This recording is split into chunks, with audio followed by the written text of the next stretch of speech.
Bienvenue sur Made in Clems. Ça faisait un bon moment et en plus je vous accueille pour cette recette, quelque chose de traditionnel, une tarte amandine poire. C'est une de mes tartes préférées. Sa gourmandise, son moelleux et son croquant vous feront vraiment kiffer. Alors, c'est parti pour la recette. Alors, pour commencer, il vous faudra du beurre mou.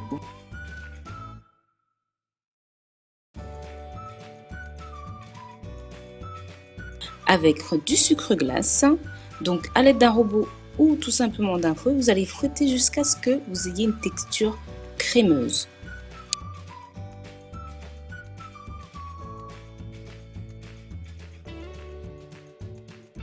Ensuite, vous allez ajouter donc la farine,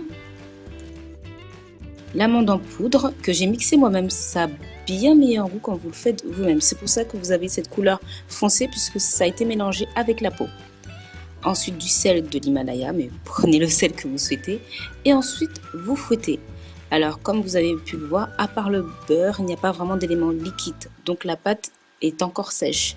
Donc là, j'ajoute l'œuf qui va humidifier la pâte et donner de la tenue à cette pâte. Une cuillère suffit pour pouvoir mélanger, ou une spatule, comme vous le désirez. Et ensuite, vous allez la mettre sur un plan de travail. Il n'est pas nécessaire de mélanger énormément, c'est juste pour qu'elle se tienne un petit peu.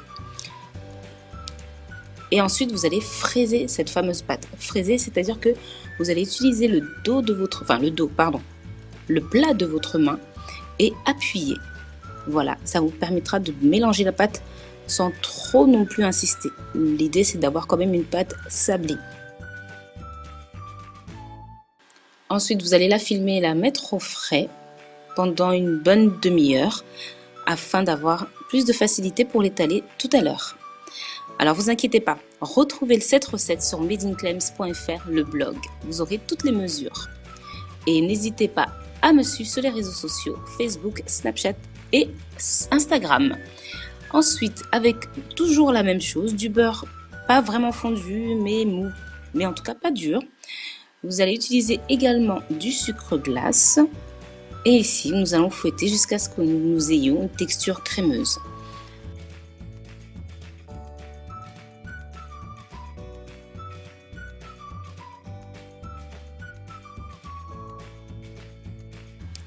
Alors, pour continuer cette crème d'amande, on ajoute un œuf entier également.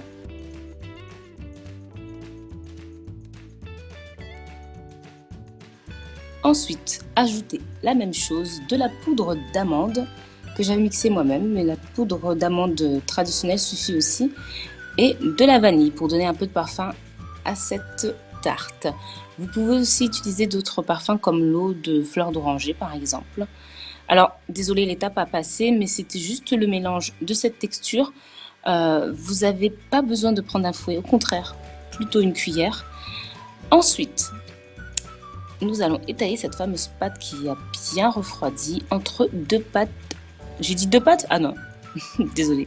Entre deux feuilles sulfurisées à l'aide d'un rouleau pâtissier. Étalez-la bien sur à peu près 1 cm.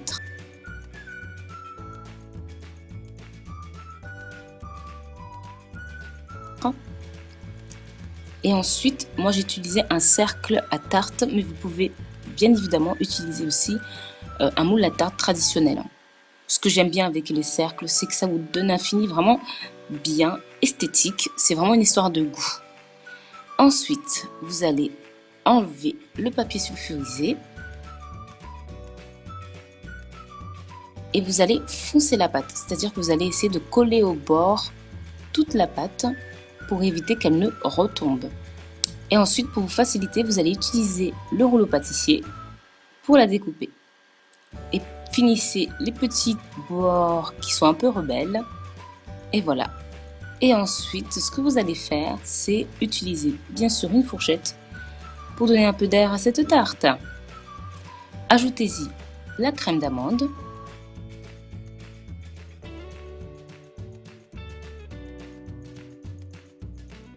Étalez-la bien.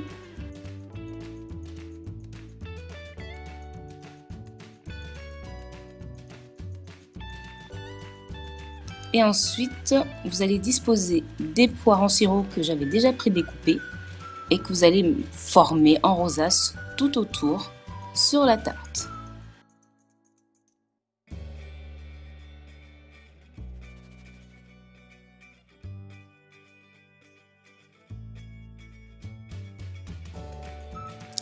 Et au four 30 minutes. Et c'est parti.